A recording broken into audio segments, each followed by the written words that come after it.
Welcome to the e-commerce growth show, brought to you by Segmentify. Hi guys, welcome to the e-commerce growth show. Another episode for you today. I'm talking to a lady called Sophie Wilson, who is a digital consultant at Astound Commerce, as I'm sure you'll be aware of in London, and she's been there for 18 months. But prior to that, had a lot of experience in e-commerce teams for big retailers, including Arcadia, Cath Kidston, Jimmy Choo, and Saloni, primarily in the sort of trading and merchandising roles, but also mucking in, from everything from customer care, graphics, and email deployment. So I'm really excited to talk to Sophie a bit more about that great experience and what she's doing at the moment at Astound. Welcome, Sophie. Hi, thank you for having me. Not at all, not at all. How are you today? Yeah, I'm really well, thanks, especially as the world is gradually opening up, finally. How are you?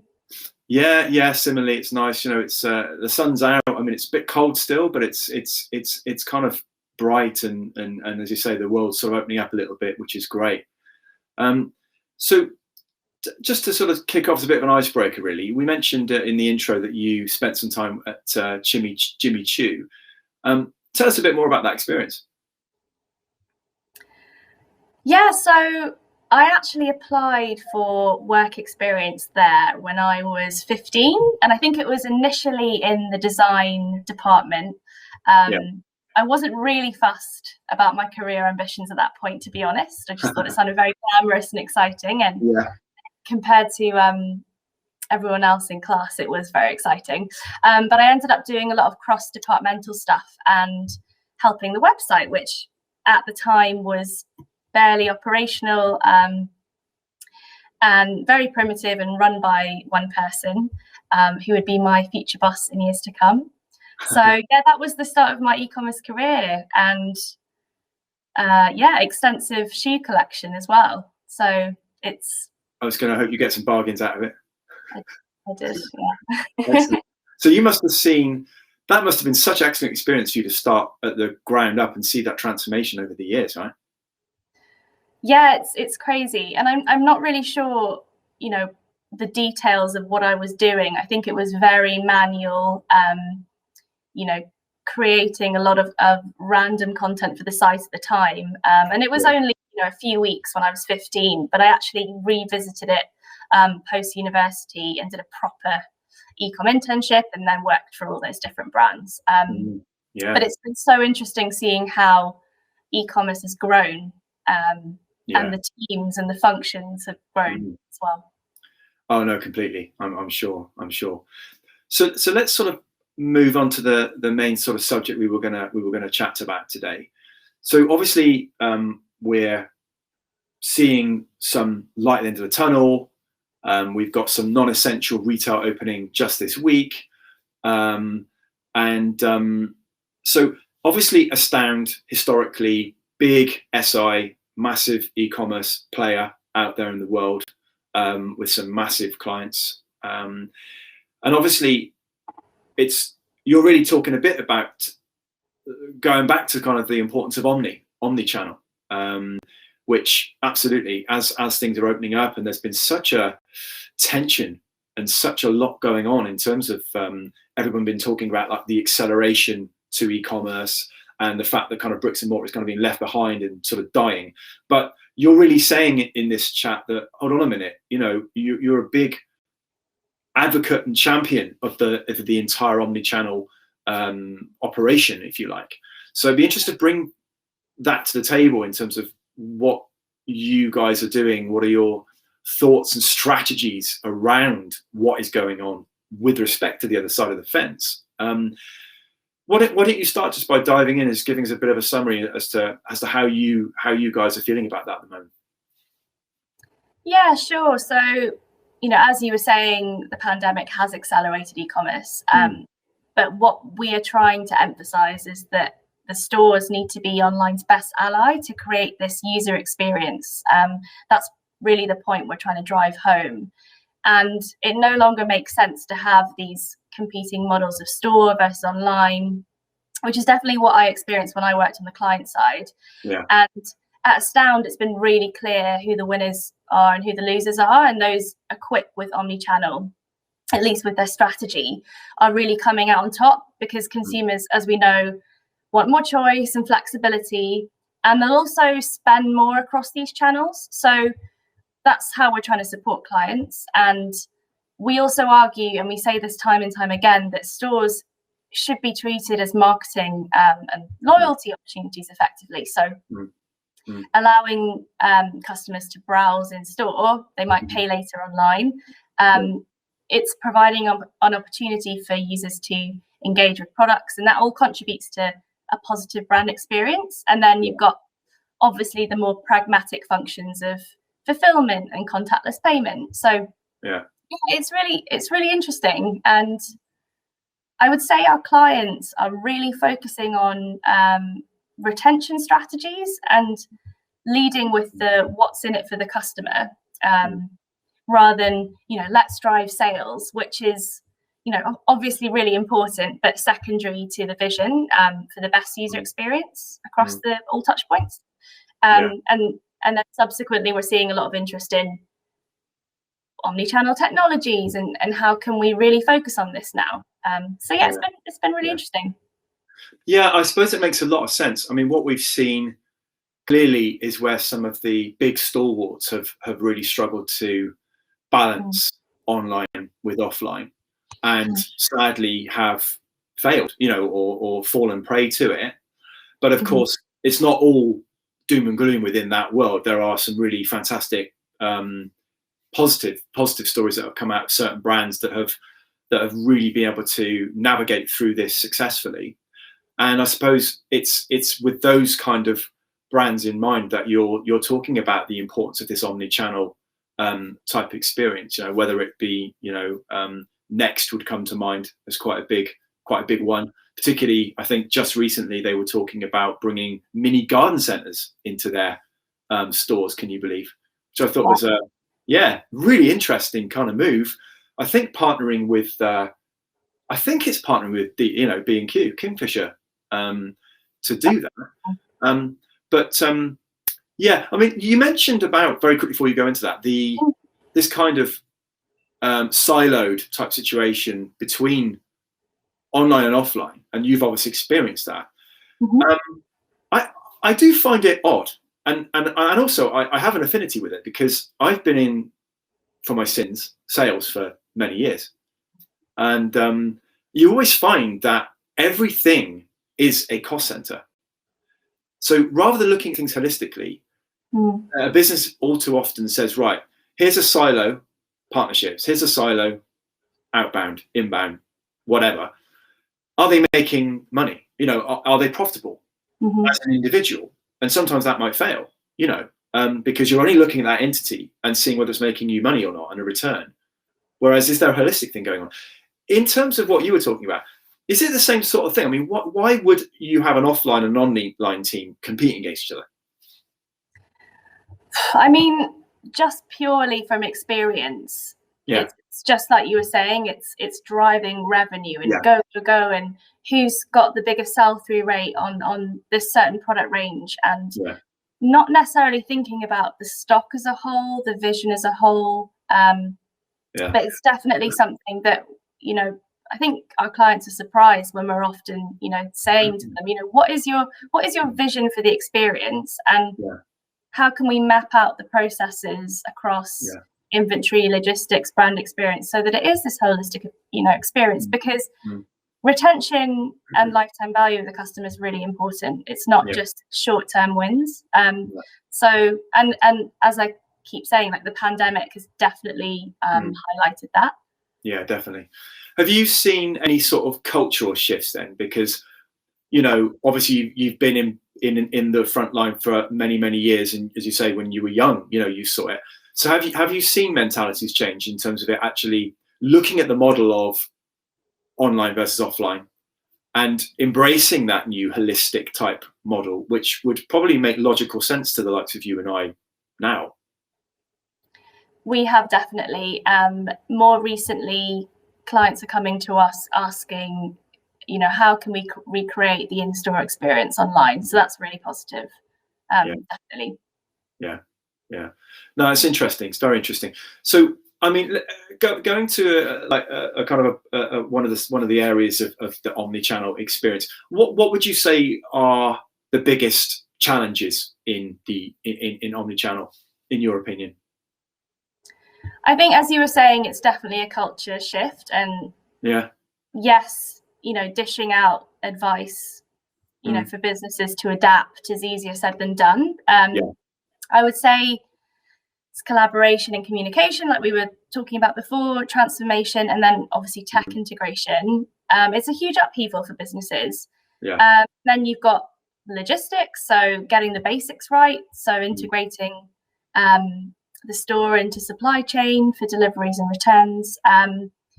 And another key challenge is brand consistency. So consumer, a brand has one identity, whether they shop in a boutique via an email campaign, customer service, live chat, or even scrolling through socials. So it's surprising how many businesses don't consider that what unified brand experiences. And I'd say lastly and crucially, another challenge would be joining up the single view of the customer. So again, it's kind of a buzzword, but it's definitely difficult, and it boils down to the availability and the visibility of the customer data available, which is a challenge, definitely. Oh, I bet. I mean, there's so much data that needs to be collected from different places and then culminated and analyzed. I mean, do you get involved with that side of the business intelligence? Definitely. I mean, from a strategic point, absolutely. And then we've obviously got all of the technical guys. But there are so many misconceptions about, for example, personalisation and what data points can be used. And it's something that we really have to go back to basics and just clarify what customer data they have and how they can use it to drive relevant experiences. Yeah. No, it does sound like quite a complex area. I mean, is it when you think of omni-channel, is it just? Well, I mean that in the nicest possible way. Is it just e-commerce and offline, or is it bigger than that? I would say omni-channel has been a long-standing buzzword, and it feels like it's been around forever.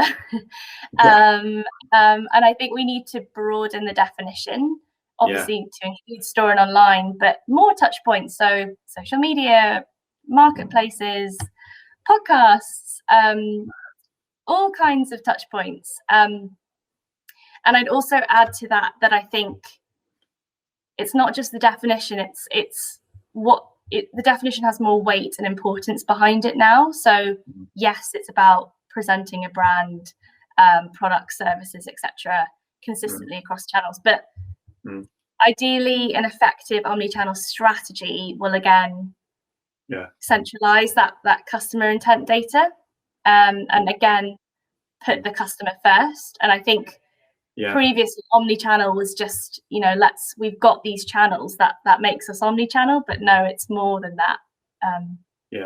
No, definitely. Totally.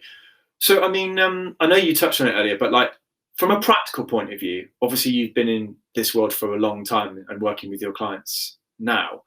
Have you got any interesting kind of practical examples of how you are working with brands in this way to kind of recreate that in-store experience online?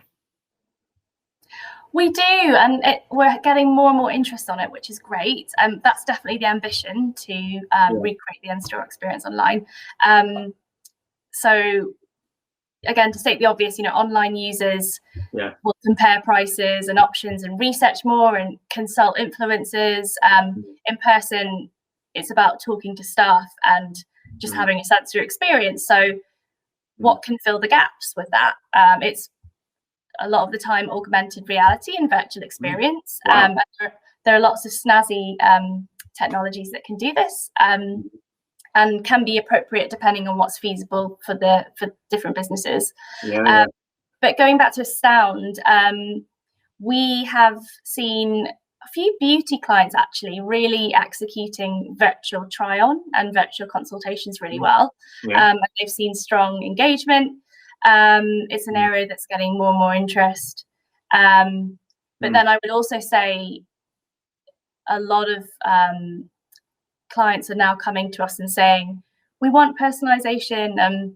We could spend a day discussing what that means, but whether that's across content banners, search, size and fit information, just again, that can create the offline experience online in a way. And then I would say also, because as I used to work in customer care, I'm very passionate not to leave them out. No longer just a call center. I think really crucial for online teams to get feedback and helping customers via live chat, but also more technologies. A couple of our clients have actually adopted booking in-store appointments, that kind of thing. Guiding through virtual showrooms. There's so many more options. So again, helping drive retention, which is really exciting. Yeah, that does sound very exciting, actually. Some of the things you said there were like, wow, things are moving forward. Do you think, I mean, in terms of, you guys are on the crest of the wave, right? I mean, in terms of this kind of thing, can you see ahead of the curve, if you like? Can you see any things that are beginning to, hold on a minute, got that back a minute. Let's have a look. I can hear you. Oh, great. So can you see any trends that are appearing that are almost, like you say, kind of new, disrupting, taking this thing to the next level? Any stuff like that going on? Yes. Well, we have loads of exciting partner technologies, and we get shown a lot of exciting technologies, so we're definitely aware of things. But as a consultant, my priority is sort of fitting the right technology to clients of all different shapes and sizes. But no, there are definitely some more exciting technologies and trends coming out with regards to omni-channel personalisation. It's just making sure that customers don't just go for all of the best tools in the box without kind of mapping out processes and their vision. No, totally, you're right. I mean, there is that element of everything in the chucking everything in the garden shed at it, or whatever that term is. But actually, you're right. I mean, you've got to handpick the right solutions for the brand, and that's kind of interesting because, like, from our perspective, I don't think necessarily that we're reinventing the wheel. We're trying to do something genuinely excellently so that it actually delivers the best that it possibly can in the space where we, reside. One of the things quite recently that we have developed is the journey builder. And the reason why it sort of came to my mind was because you talked about the idea of the more personal experience in store, and then how you might manifest that online. And I mean, from our perspective, it's like, if you can assist, like a virtual assistant, I suppose, the customer on entry to the site as to exactly what it is they're looking for, that's very much like somebody walking into a shop and somebody saying, hey, Phil, what are you looking for today? And I'm like, well, my size is X, what I'm looking for is a dark color, blah, blah, blah. So it kind of makes sense to kind of emulate that in an online experience as well. So this is something quite recent that we're now testing for the self-qualification of users on entry to the site, whether it be gender, category, size, etc. Have you come across much of that type of thing? What, just personalization on site? Yeah, like journey builders and this kind of idea. Have you seen much of that start to kind of take off at all in terms of this idea of almost bringing a virtual assistant or a way to emulate that sort of offline to online experience? Yes, I would say maybe not explicitly as you've described. It's Yeah, really, sure. it's quite funny. Clients Yeah. are like, will just say, I'm really interested in personalization, and they haven't yet defined what that really means. Yeah. But that sounds really exciting, like a virtual assistant. And I think one thing that brands are also conscious of is what data is being used, and how to serve serve these experiences without being too creepy. Yeah. Also being really helpful, like what information is the customer willing to give you, and how much can you get from all these different touch points. Definitely. So omnichannel is so important. Yeah. And I suppose we are, inevitably moving into the world of segmentation as well, because if you are going to almost transfer, almost in a different way, right? If you were a big spender and you walked into a shop, you won't get necessarily a completely different experience than somebody who is looking for their first item. But obviously in the online experience, it's an interesting area of development where actually you can serve a completely different experience, because you're not going to the same set of variables as you are in a shop, right? So this whole area of segmentation is almost like an extra layer of enhanced customer experience on top of the sort of offline side of things. So for example, if you're serving hero banners and content and recommendations and on-site search and merchandising in different ways, different segments, in a very powerful way, then if you're a discount hunter, and we know that, and you want to be giving a completely different experience online than somebody who is a VIP, Absolutely. And that's an interesting area, isn't it? Because in offline, it will be harder to do that. I mean, you could sort of go, hey, you're a big spender, come with me. And I don't know, go and have some champagne or something. You see it on telly sometimes in these boutiques. But in general, you wouldn't be able to do that. So I think it's very interesting to see how pushing the boundaries of segmentation to really drive exceptional experience that's very, very, mapped very closely to the mentality of the user. I think I know that has been done for many years, and they're trying to get better and better at it. But I think the idea of doing that as quickly as possible, so that it almost becomes your local. You're not going to go anywhere else, because you so know that when you turn up, you're going to be getting the discounts of the day, or the prestigious new line that just came out. And particularly with brands that are bigger and with large amounts of products and SKUs and variants and so on, I think that is a very, very exciting area to get on top of, I think. No, definitely, especially brands with vast catalogs. It's just not efficient, and it'll end up in a high bounce rate. So personalization should be the ambition of every brand, and serving relevant experiences. And you're right, whether that's new versus returning, looking at their status as a loyalty customer. There's so many different iterations of personalization on site, and it will ultimately improve conversion. But it's, again, depending on, there is a lot of dependency on the content available that client has and the support that they'll need.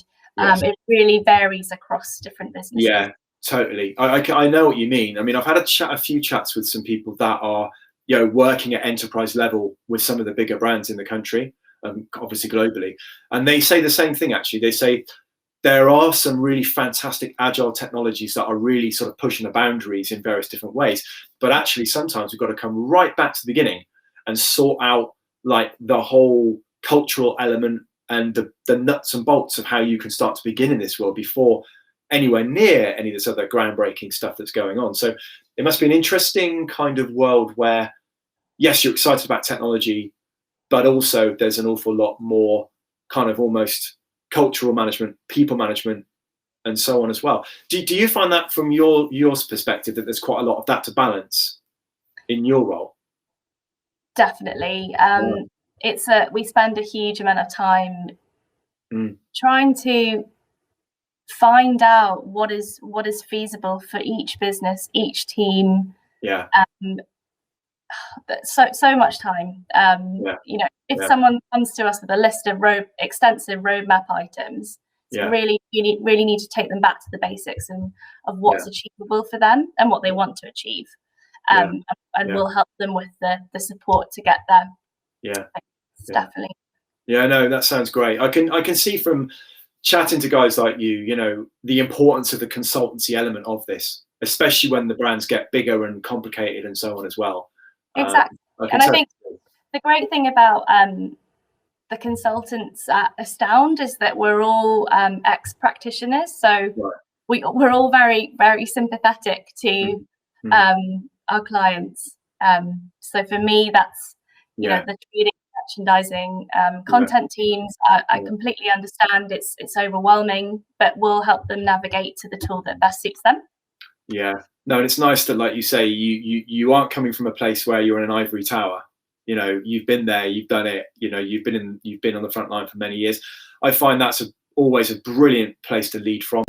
You know, like you serve to lead. You know, I think that's so a valuable life lesson there. You know, but I mean, so if anybody wants to sort of have a chat to you and the team more about this whole idea of getting a better handle on the omni-channel experience, you know, this cultural side of things, your experience from how you're helping brands move from A to B in this world, what's the best way for guys to get hold of you?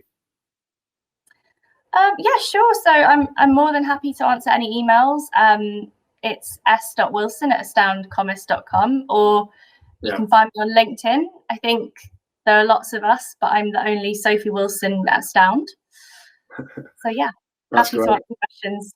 Yeah, wonderful. And just to finish off, I always try to not embarrass my guests and ask a question. Bring a nugget out of the vaults of Sophie Wilson's life and give our listeners and our watchers something to take away, some gold from your life. Some gold. Well, I'm going to keep it to omnichannel if that's okay. Yeah, well, that's fine. Whatever. But yeah, I think, you know, Q1 is just finished for most brands, and post-lockdown, hopefully this is a time to realign and balance the day-to-day reactive trading with more strategic priorities. And I think I've talked a lot about buzzwords and concepts. I think I've said customer experience about 100 times, omni-channel personalisation, but the holy grail is a joined up customer experience, which needs a lot of consideration and definition. Definitely. So don't rush and buy all the tools without considering. Yeah. Apart from Segmentify, obviously. Apart from Segmentify. I'm joking. I'm totally kidding. That's ridiculous. No, that's wonderful. Thank you so much for your wisdom there, Sophie. No problem. Great. And guys, if you want to head over to segmentify.com/EGS, you can catch up on this episode and any other episodes that are there in the current series. And if you want to get involved or you've got any questions at all, then just do find me a line anytime at Phill@segmentify.com, if I can say it. But yeah, I mean, thank you ever so much, Sophie, for your time again. No problem. Thanks. Excellent. And no problem. And we'll look forward to seeing you all again very soon. Bye-bye.